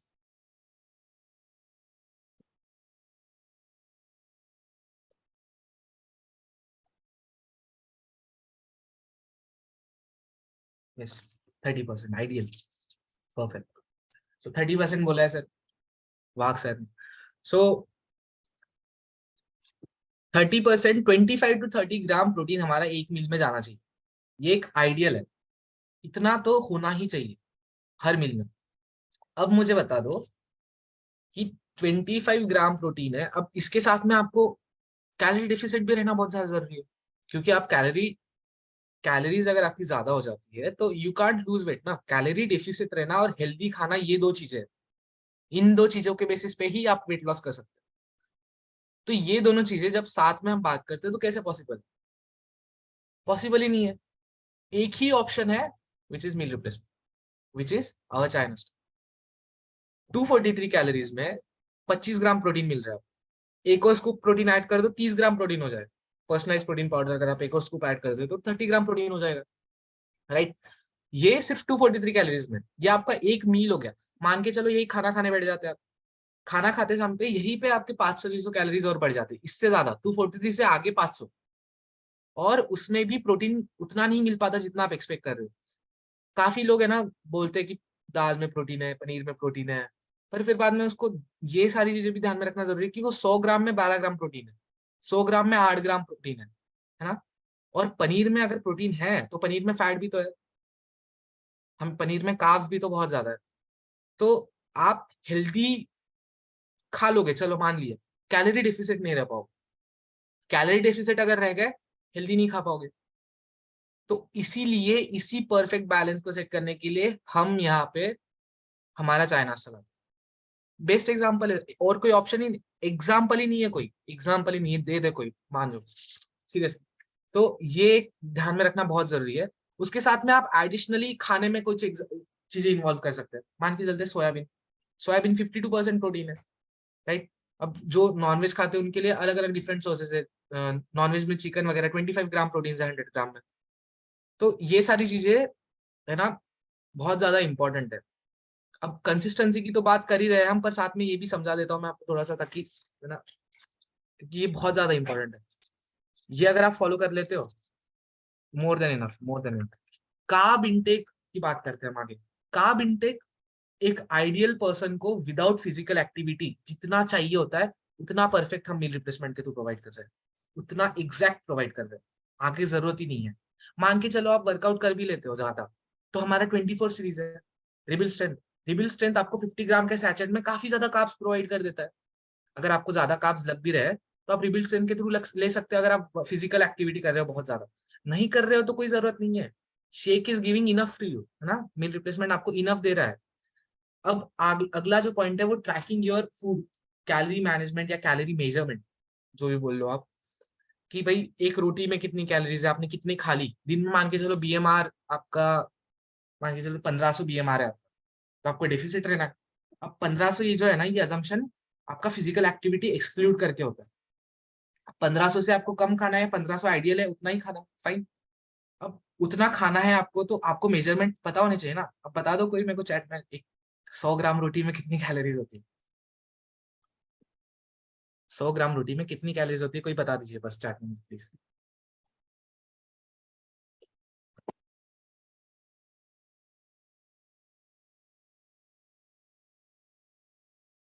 200 नहीं, 200 नहीं होती ये, विदाउट ऑयल, विदाउट कुछ ऐड किए। सो हाँ, 140 बोले किसने, बहुत बढ़िया, ठीक है, पास में हो आप। और थोड़ा सा एग्जैक्ट बताओ फिर, एग्जैक्ट, मुझे एग्जैक्ट जानना है। 169, हाँ ठीक है, 120 बोला है sir. Okay perfect, 124 kilo calories होती है एग्जैक्ट। और सर ने 120 बोला है, तो ठीक है ना, तो 124 किलो कैलोरीज है 100 ग्राम प्रोटीन में। अब वैरी करता है ऑब्वियसली, यहाँ से वहाँ थोड़ा सा वैरी करेगा, नो प्रॉब्लम। चावल में कितनी कैलोरीज होती है बता दो, 100 ग्राम चावल में कितने किलो कैलोरीज है? गूगल पे सर्च करके बता दीजिए प्लीज, पर बता दो। कम से कम आपको याद में रह जाएगा कि आप कितनी होती है। गूगल पे सर्च कीजिए, सीरियसली बोल रहा हूँ मैं, सर्च कीजिए और बताइए चैट। ये नहीं है कि आपको ये पता होना जरूरी है, पर अगर पता है तो आपका प्लान बहुत अच्छा जा सकता है। आप आपका खुद का प्रोग्राम सेट कर सकते हैं, आप अपने हिसाब से बना सकते हैं आपको। मेरे तो मतलब रटा रट ही दिया था ऑलमोस्ट, जरूरत ही नहीं पड़ी। रोज का रोज अगर मैं सेट कर रहा हूँ, ट्रैक कर रहा हूँ कैलोरीज, तो मुझे पता पड़ गया था कि कितना कितना ग्राम, इतना 100 ग्राम है, पता है मेरे को कितनी कैलोरीज है, ये भी मुझे पता है। तो मुझे सोचने की जरूरत ही नहीं पड़ी। किसी ने 130 बोला है, किसी ने 120, नहीं, यस ओके, ये भी थोड़ा सा ज्यादा हो गया, इतना ही है ऑलमोस्ट। 100 किलो कैलोरीज में, 100 ग्राम में 100 किलो कैलोरीज है राइस में। एक सिंपल अजम्पशन है, स्टीम्ड राइस जो होता है, नॉर्मल स्टीम्ड राइस, उसमें 100 ग्राम में 100 किलो कैलोरीज है, इंडियन जो हम यूज करते हैं वैसे। अब ये पता होना थोड़ा सा जरूरी है। नहीं पता है तो कोई दिक्कत नहीं, आप मेजरमेंट के हिसाब से याद कर लो। एक कटोरी, एक कटोरी के हिसाब से याद कर लो कि एक कटोरी में कितनी। क्योंकि अगर आपको ये पता ही नहीं है तो आप मैनेजमेंट कैसे करो, आप डेफिसिट कैसे रहो? डेफिसिट रहना बहुत ज्यादा इंपॉर्टेंट। और शेक और मील रिप्लेसमेंट लेने के बाद में, और हमारे एडिशनल सप्लीमेंट्स लेने के बाद में, आपके पास में जो भी आप 2 टाइम्स मील कर रहे हो, 1 टाइम मील कर रहे हो, तो उसमें मैनेजमेंट करते आना चाहिए ना आपको। ये तभी होगा जब आपको पता है कि कितने में कितनी कैलोरीज है। सवाल ज्यादा पूछ लिया मैंने आज, पर कोई दिक्कत नहीं, आप थोड़ा सा लाइवली हो गए, उस वजह से नींद आ रही होगी किसी को तो चली जाएगी, ठीक है। अब फूड ट्रैक कर लिया हमने, अगला जो है वो सेटबैक के लिए रेडी रहना है। सेटबैक मतलब क्या होता है? सेटबैक मतलब फेलियर, एक स्मॉल स्मॉल फेलियर्स, है ना, वो तो आएंगे ही ऑब्वियसली। छोटी छोटी गलतियां, छोटे छोटे फेलियर्स आने ही वाले हैं। उसको देख के अगर आप खुद को डिमोटिवेट कर लेते हो और बोल दोगे कि नहीं अब बहुत हो गया, खत्म हो गया, मैं इतना बड़ा, इतनी सी चीज के लिए बड़ा करके मैं नहीं कर पाऊंगा, हाथ खड़े कर दिए, तो वो कंसिस्टेंसी का साइन ही नहीं, आप रह नहीं पाओगे कंसिस्टेंट। आपको सेटबैक के लिए खुद को प्रिपेयर करना है। सेटबैक बहुत छोटा हो सकता है। मान के चलते मेहमान आ गए आपके घर पे, मेहमान आ गए तो उनके लिए कुछ अच्छा बनाना है, उनके लिए चाय बनानी है। अब वो बोल देंगे कि आओ बैठ के चाय पियो मेरे साथ में, या आओ बैठ के खाना खाओ मेरे साथ में, तो आप मना थोड़ी ना करोगे ना, वो तो गलत हो जाएगा, आप खाओगे। तो ये सेटबैक हो गया थोड़ा सा। बट इसको सोच के आप रिग्रेट कर रहे हो कि अरे क्या हो गया मेरे से, तो ये गलत हो जाता है, ठीक है ना। आप आपने कर ली गलती, चलो ठीक है, मान लिया। आप आगे उसको ये करने की कोशिश कीजिए ना, उसको रिकवर करने की कोशिश करिए। पर अगर आप प्रिपेयर्ड नहीं हो सेटबैक्स के लिए, है ना, तो काफी ज्यादा, बहुत ज्यादा प्रेशर में आ जाते हो।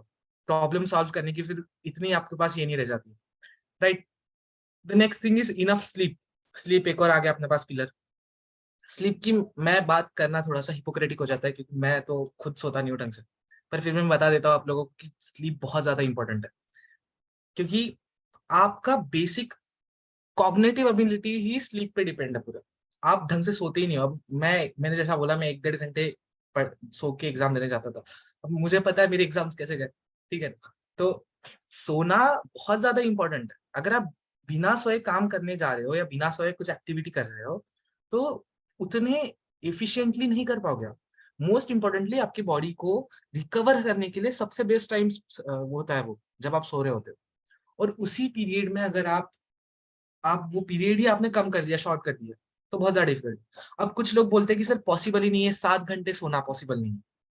7 घंटे एक अडल्ट के लिए एक आइडियल 7 से 8 घंटा एक आइडियल उतना स्लीप होना चाहिए सबको। पर बोलते हैं कुछ कि विनीत पॉसिबल ही नहीं है, कैसे करेंगे हम लोग। तो अब मान के चलते हैं, एक एग्जांपल लेते हैं, जो सेंट्स वगैरह होते हैं ना, जो गुरु वगैरह ये लोग होते हैं, वो लोग है ना मुश्किल से 4 घंटे सोते दिन में, मुश्किल से ऐसा रात में जल्दी सो जाएंगे, सुबह सुबह 2 बजे 1 बजे उठ के मेडिटेशन करने लग जाते हैं। तो ये लोग कैसे कर रहे थे 4 घंटे में, इनके लिए इतना इनफ क्यों हो जाता है? क्योंकि ये मेंटल पीस पे ना, मेंटली ये लोग स्टेबल है। स्टेबल तो नहीं, हम अनस्टेबल नहीं है, ऐसा नहीं है, हम भी स्टेबल ही है, पर हम लोग केओटिक है, हम लोग बहुत ही ज्यादा कॉन्फ्लिक्टेड है खुद से, और उस वजह से हमें मेंटली हम बहुत ज्यादा थक जाते हैं, इसलिए हमें मेंटल रेस्ट ज्यादा जरूरी है।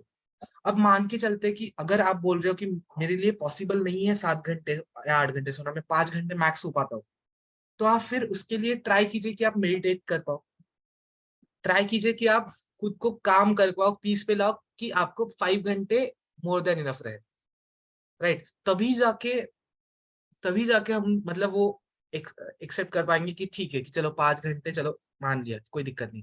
पर अगर आप उस कंडीशन में नहीं हो, आप जानते हो कि आप बहुत ज्यादा थक जा रहे हो मेंटली, आप बहुत ज्यादा वर्कआउट कर रहे हो, 7 घंटे बहुत ही ज्यादा आइडियल है, आपको लेना बहुत ज्यादा जरूरी है, राइट? ये जो 8 घंटे सोना ही चाहिए, 7 घंटे, ये थोड़ा सा फॉरेन कंसेप्ट है, मॉडर्न कंसेप्ट है।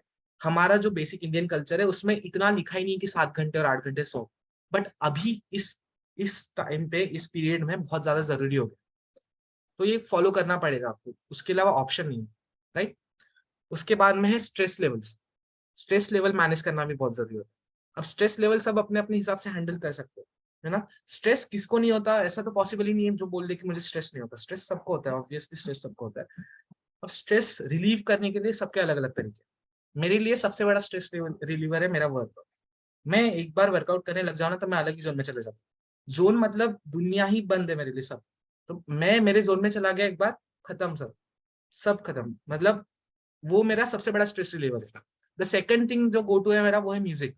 म्यूजिक बहुत ही ज्यादा मेरे लिए वो वहां पे बहुत ज्यादा एफिशिएंट है।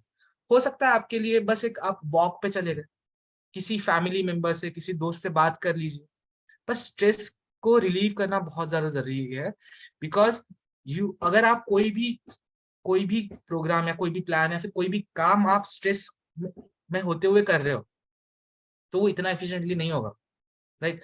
ना आप उसमें ध्यान लगा पाओगे, ना वो काम ढंग से होगा, और वो सारी चीजों को मतलब ओवरऑल अच्छे से नहीं हो पाएगी चीजें, राइट? तो स्ट्रेस रिलीफ बहुत ज्यादा इंपॉर्टेंट है। मेडिटेशन यहाँ पे बहुत ज्यादा इंपॉर्टेंट रोल प्ले करता है, राइट? सबसे बेस्ट मेडिटेशन का जो सबसे मेन ये है फोकस है, वही है कि स्ट्रेस रिलीव करते आना चाहिए लोगों को। तो आपको जो भी फिट लगता है, आपका जो भी कंफर्ट जोन है, मेडिटेशन कीजिए। आपको लगता है वर्कआउट से होता है, वर्कआउट कीजिए। गो फॉर अ वॉक, चलने लगे, खुद के साथ में वॉक पे चले जाइए, मॉर्निंग वॉक करिए, किसी के साथ बात कीजिए, म्यूजिक सुनिए, डांस करिए, whatever you think, but try to relieve your stress, okay? Sustainable changes to life से, इसका क्या मतलब है? सस्टेनेबल जैसे मैंने बोला कि रियलिस्टिक, अचीवेबल चेंजेस आपके लाइफस्टाइल में करना है। Thank you. अच्छा, कोई दिक्कत? ठीक है। तो अचीवेबल चेंजेस आपको आपकी लाइफ में करने हैं, जो छोटे छोटे चेंजेस, जैसे मैंने बोला था कि परफेक्शनिस्ट ना बनते हुए नॉर्मल आपको ये करना है, तो वो बहुत ज्यादा जरूरी होता है। वो हमेशा ध्यान में रखना कि no need to be a perfectionist. आप बस वापस गलती कर दी, वापस चालू हो, कोई दिक्कत नहीं, वापस चालू हो, fine. The next thing is structure develop करना। जैसा मैंने बोला कि प्लान खुद का खुद अगर जब तक आप नहीं बनाओगे, तब तक आपको आपकी बॉडी के बारे में इतना अच्छे से पता नहीं पड़ेगा। मैं एग्जैक्टली जानता हूँ कि किस प्लान को मेरी बॉडी किस तरीके से रिस्पॉन्स करेगी। परफेक्ट जानता हूँ, परफेक्ट तरीके से जानता हूँ कि मेरी बॉडी किस प्लान को कैसे रिस्पॉन्स कर सकती है। या मैं इतना थोड़ा सा मैंने एक अंदाजा लगा लिया था कि मैं अगर किसी और को प्लान दे रहा हूँ, तो उनकी बॉडी कैसे रिस्पॉन्स करेगी मेरे इस प्लान, राइट? तो मैं उनकी वेट कैटेगरी के हिसाब से, उनके लाइफस्टाइल के हिसाब से एक अंदाजा लगा लेता था कि कैसे करना। तो ये कब कर पाया मैं? जब मैंने खुद के स्ट्रक्चर्स डेवलप किए। मैं खुद के प्लान्स बनाता रहा। मैंने कोच के साथ में डिस्कस किए। मेरे कोच तो मेरे पेरेंट्स ही है, मतलब अगर कुछ हो भी जाता तो पेरेंट्स ही है, और फिर पेरेंट्स के बाद में फिर शीर्षा सर है, शेड के सर है, तो ज्यादा कुछ नहीं हो पाता, ठीक है ना? तो आप डिस्कस कीजिए। Coach instead of thinking of them as coach, family members की तरह उनको ये कीजिए। अब मेरे तो एक्चुअली फैमिली मेंबर्स हैं, पर आप भी आपके कोचेस को फैमिली मेंबर्स की तरह ट्रीट कीजिए, राइट? तो स्ट्रक्चर अगर आप खुद का डेवलप करते हो तो that is the best way for you to understand your body. खुद की बॉडी को समझने के लिए सबसे बेस्ट है वो। मेरा जो प्लान था ना, मैंने आपको स्टार्टिंग में बोला था कि मैं बहुत सारी अलग अलग चीजें कर चुका खुद के साथ। मैंने 3 दिन 4 दिन सिर्फ कॉफी पे निकाले। मैं अभी पिछले 1 महीने से 13 रोटियां खा रहा हूँ एक बार में। तो मैं कुछ भी कर सकता हूँ, ठीक है ना? तो मैं इसलिए करता हूँ ये कि मुझे पता पड़े कि अगर मैं ये करता हूँ तो क्या होगा, या फिर मैं ये करता हूँ तो मैं क्या होगा। एक बार में 13 रोटियां खाना मतलब बहुत ज्यादा हो जाता है। तो मैं वो कर रहा हूँ क्योंकि मैं कवर भी कर लेता हूँ, मेरे लिए बड़ी बात नहीं है, मैं कर लेता हूँ, बहुत ही इजी कवर कर लेता हूँ, उतना कॉन्फिडेंट हूँ because I know my body ना। मेरा मेटाबॉलिज्म मैंने बढ़ा लिया उतना। इसीलिए आपको आपकी खुद की बॉडी को समझना बहुत ज्यादा जरूरी है, right? The next thing is accountable, being accountable to someone. जैसा मैंने बोला कि कोच को फैमिली मेंबर्स समझो। आप आपका कोच जितना आपके अंदर एफर्ट पुट कर रहे हैं, जितना आपके लिए काम कर रहे हैं, उसको रिकॉग्नाइज कीजिए, है ना? आपके कोच बहुत ज्यादा मेहनत कर रहे हैं आपके। आप सबसे पहली बात तो उन्होंने आपको इस प्रोग्राम से इंट्रोड्यूस की, एंड उनका कोई बहुत ज्यादा फायदा नहीं हो रहा है आपको इस प्रोग्राम से इंट्रोड्यूस करके। वो लोग ना, they are working for this health and working for this betterment of this like world and all, right? अब उनको रिकॉग्नाइज करना, उनको अप्रिशिएट करना बहुत ज्यादा जरूरी है। वो फैमिली मेंबर्स है आपके। अब अगर आप ऐसा बोलते हो ना कि हम तो नहीं कर पाएंगे, हम तो बहुत अभी हो गया है, हमको जरूरत नहीं है, क्या कर लेंगे करके, खुद के लिए नहीं करना है ना, आप कोच के लिए कर लो, राइट? आपके कोचेस आपके लिए अगर इतना कर रहे हैं, कोच को दिमाग में रख के कर लीजिए आपका काम, राइट? कोचेस के लिए करे, उनके लिए अकाउंटेबल रहे। कोचेस नहीं तो आपका कोई फैमिली मेंबर होगा, आपके पार्टनर हो गए, आपके कोई ना पेरेंट्स, आपका चिल्ड्रन, जो भी होगा, उनको कंसिडर करते हुए आप उनको अकाउंटेबल, उनके लिए अकाउंटेबल रहिए, उनको कंसिडर करते हुए काम करिए कि चलो खुद के लिए नहीं करना ना, इनके लिए कर लेते, ठीक है ना? ये बहुत ज्यादा जरूरी है कि अगर जब आप सारे मोटिवेशन लैक कर रहे हो, आपके पास कोई ऑप्शन नहीं, खुद कर ही नहीं पा रहे हो, so you think of someone else, उनके लिए करो, पर कंसिस्टेंट रहना है, हमेशा कंसिस्टेंट रहना है। जो अगला बहुत इंपॉर्टेंट पार्ट है, अच्छा मैं पीपीटी शेयर कर देता हूँ, फोटो खींच लो एक बार। फिर ये हमने डिसिप्लिन पे बात कर लिया, राइट?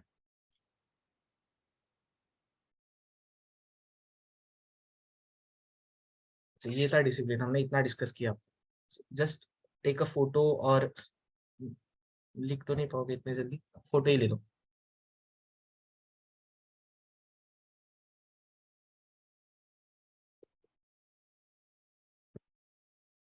ठीक है, आगे बढ़ते हैं। अगला क्या है? Trust the process. Trust the process का क्या मतलब होता है? इसका मतलब है कि आप जिस प्रोग्राम को, जिस प्लान को, जिस फैमिली को फॉलो कर रहे हो, उनको ट्रस्ट करते हुए आगे बढ़ो। अगर आप ट्रस्ट नहीं कर पाते हो तो आपके लिए आगे बढ़ना बहुत ज्यादा डिफिकल्ट हो जाता है। आप सेल्फ डाउट में रह जाते हो कि क्या ये सही है या नहीं है। और आपको ये नहीं बोला जा रहा है कि आप ब्लाइंडली ट्रस्ट करो, हम नहीं, आप सवाल पूछो ना। आपको इतने सारे सेशंस अवेलेबल किए जा रहे हैं ताकि आप सारी इंफॉर्मेशन हमारे बारे में जान सको, फैमिली के बारे में जान सको, आपस में एक दूसरे के बारे में जान सको, वेट लॉस के बारे में जान सको, वेट गेन के बारे में जान सको, सारी चीजें आपको बताई जा रही है। तो आपको किसी भी पॉइंट पे ब्लाइंड नहीं किया जा रहा है, किसी भी पॉइंट पे आपको ऐसा बोला नहीं जा रहा है कि आपको ये हम नहीं बता सकते। आपको सारी चीजें बताई जा रही है, एंड वी आर ओपन। तो इस पॉइंट पे आप ट्रस्ट क्यों नहीं कर सकते प्रोसेस को? आपको ट्रस्ट करना बहुत ज्यादा जरूरी होता है। सो इसलिए ये क्यों जरूरी है? क्योंकि अगर आप ट्रस्ट नहीं करोगे तो you can't keep going, consistent नहीं रह पाओगे आप। और फिर कंसिस्टेंट नहीं रह पाओगे, आप गिव अप करते जा रहे हो बार बार, क्योंकि just because you are saying कि I don't trust the process, या मुझे ये नहीं करना, मुझे ये नहीं सही लगता, मुझे ये नहीं सही लगता। नो, देखिए, ग्रेट थिंग्स टेक टाइम, है ना? वेट लॉस मतलब छोटी सी जर्नी नहीं है। Weight loss is a vast journey, is a long journey, and you have to be consistent, you have to be resilient. आपको आपको करते जाना है इस चीजों को। और वेट लॉस आप ये नहीं बोल सकते कि चलो 1 महीने में मैं तो कर लूंगा, आपको करते रहना होगा इस चीज को, है ना? वेट लॉस मैं बोल रहा हूँ, अभी 2 साल हो गए मेरे को, मैं अभी तक वेट लॉस नहीं कर पाया। मैं कितना भी कर लूं, मैं बोलूंगा ही नहीं कभी कि अरे मैं तो मैं तो बोलता हूँ मुझे बॉडी डिस्फोरिया है, मैं तो बोलता हूँ अच्छी बात है। बॉडी डिस्फोरिया की वजह से मैं कम से कम खुद को आगे तो ले जा रहा हूँ, राइट। अब गलत होता है एक्चुअली, बॉडी डिस्फोरिया नहीं होना चाहिए किसी को, पर बता रहा हूँ मैं आपको कि बॉडी डिस्फोरिया होके भी आप you can be positive, you have to stay positive, you have to trust everything. और रेजिलिएंट बनाता है आपको ट्रस्ट, ठीक है ना। तो trusting the process is really important. The next important thing is आपके पास सपोर्ट सिस्टम है। जैसा मैंने बोला कि पूरी फैमिली, पूरा सिस्टम बैठा है आपके लिए, सपोर्ट सिस्टम है ये आपका। जब आप सपोर्ट सिस्टम में साथ में मिलकर काम कर रहे होते हो ना, तो काफी बेहतर रिजल्ट आने लग जाते हैं। हाँ, काफी अच्छे रिजल्ट आते हैं क्योंकि आपके साथ में इतने सारे लोग कर रहे हैं। आज मॉर्निंग में वर्कआउट कितने लोगों ने किया होगा? काफी सारे लोगों ने साथ में मिलकर वर्कआउट किया, काफी सारे लोग साथ में मिलकर मेडिटेट कर रहे हैं, काफी सारे लोग सेम प्लान्स फॉलो कर रहे हैं, काफी सारे लोग सेम फूड ले रहे हैं, है ना। सब अपना एक्सपीरियंस शेयर कर रहे हैं, एक दूसरे के साथ में कोलैबोरेट कर रहे हैं, फैमिली डे मना रहे हैं, सेलिब्रेट कर रहे हैं। ये सारी चीजें है ना, ये सपोर्ट सिस्टम है। ये आपकी फैमिली की तरह हम ये जो सिस्टम बनाया गया है ना, ये आपको कंसिस्टेंट रखने में मदद करता है कि आज अगर आपको लगता है कि नहीं आज नहीं हो पाएगा, तो इतने सारे लोग हैं आपको रिमाइंड करने के लिए, नहीं कि चलो आज करना है कर, राइट। अब इसमें इसका सबसे बेस्ट एग्जांपल ले लो, weight loss marathon. Weight loss marathon हो रहा है अभी 2 दिन में, राइट। वेट लॉस मैराथन सबसे बेस्ट एग्जांपल है। आपको कम्पिटिटिव रखता है ना, आपस में कम्पिटिटिव रखता है आपको, फाइन। आप रोज आपकी जर्नी को, आप रोज आपके प्रोग्रेस को ट्रैक कर रहे हो, राइट। 21 डेज का है शायद wait loss marathon sir, yes, हाँ 21 डेज का वेट लॉस मैराथन है। तो इस 21 दिनों में आप एक दूसरे के साथ में खुद को कंपेयर करोगे, खुद को compete करोगे और रिजल्ट अचीव करोगे। ये जो कंपीटिंग वाला होता है ना, वो स्कूल वाली फीलिंग दिला देता है कि चलो फिर इसने 1 किलो किया तो मैं 2 किलो करूंगा, उस वजह से तो कम से कम वजन कम कर लोगे, पर कर लोगे। This is gonna be good for you. तो सपोर्ट सिस्टम के लिए भी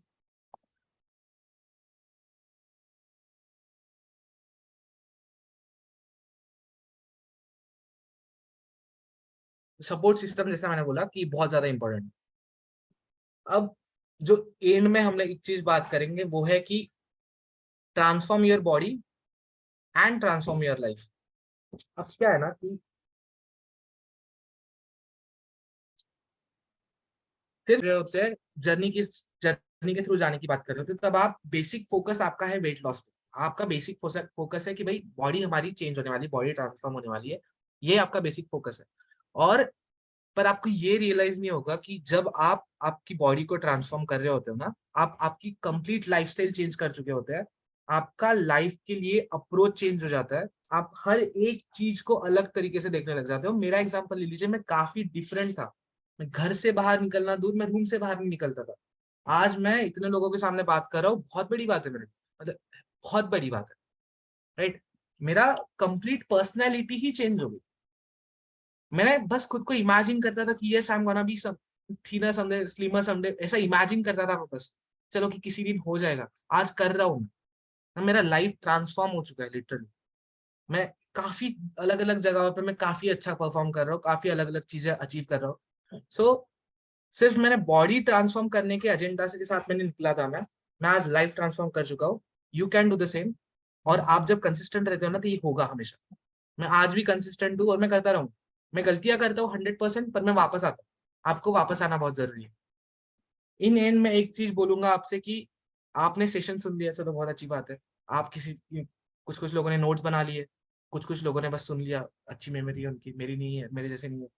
तो अब क्या है ना कि बस सुन लिया या बस लिख लिया तो काम नहीं चलता, है ना।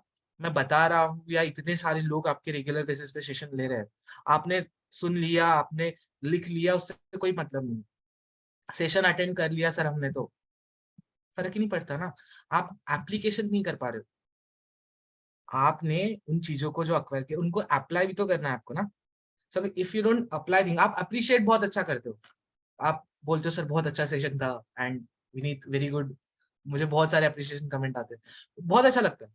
अप्लाई कितने लोग करते हैं ना। मैं अभी तो मैं पूछा वो वर्कआउट पूछ के मुझे थोड़ा सा डिसअपॉइंटमेंट फील हुआ, तो मैं तो ये पूछूंगा ही नहीं कि कितनों ने अप्लाई किया है।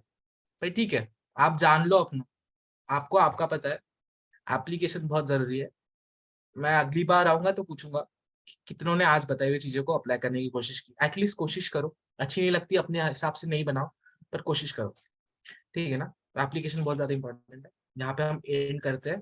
Thank you everyone for listening. अच्छा लगा, काफी दिनों बाद बात हुई आप लोगों से। Thank you, thank you. Yes, thank you sir, बहुत अच्छा सेशन लिया आपने। और आपके बताए हुए, यस, हम आपकी तारीफ भी करेंगे और आपके बताए हुए जितने भी चीजें आपने बताए वो हम वाकई अप्लाई भी करेंगे, पक्का। और बहुत अच्छा सेशन हुआ आज का। और सब लोग हैंड रेस कर सकते हैं जिनको फीडबैक देना है या सर से कोई क्वेश्चन पूछना है। तो आगे का कॉल मैं किरण मैम को हैंड ओवर करूंगी। यस, थैंक यू मौसम मैम और थैंक यू विनीत। वाह, जैसे विनीत ने सेशन लिया ना कंसिस्टेंसी, तो सच में मुझे वो पहला दिन याद आया जब उनके कोच ने ये हैंड रेस किया पहला। तो क्षीर सागर